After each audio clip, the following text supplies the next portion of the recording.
En France, c'est l'une des grandes inquiétudes, la hausse des violences conjugales dues au confinement, une hausse constatée dans plusieurs régions.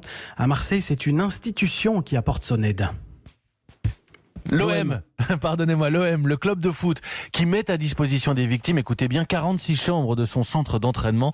Elles sont inoccupées puisque l'activité du club est à l'arrêt. Nathalie Chevance. Depuis quelques jours, une quinzaine de femmes victimes de violences, certaines accompagnées de leurs enfants, se sont installées dans le cadre verdoyant de la commanderie. Chambre, salle de bain, restauration, tout est pris en charge par le club qui explique qu'il était impossible de rester les bras croisés dans ce centre d'entraînement désormais privé de joueurs. L'OM se charge de la logistique, de la sécurité.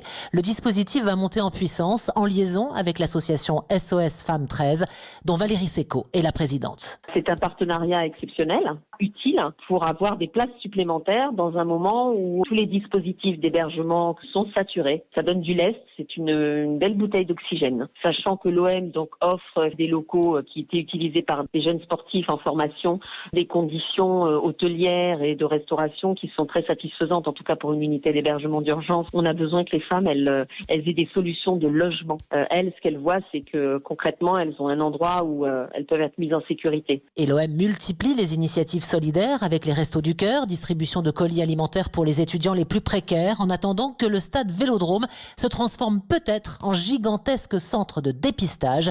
C'est à l'étude avec les autorités. Marseille, Nathalie Chevance, Europe 1. 39 19, le numéro de téléphone pour les femmes victimes de toutes les violences.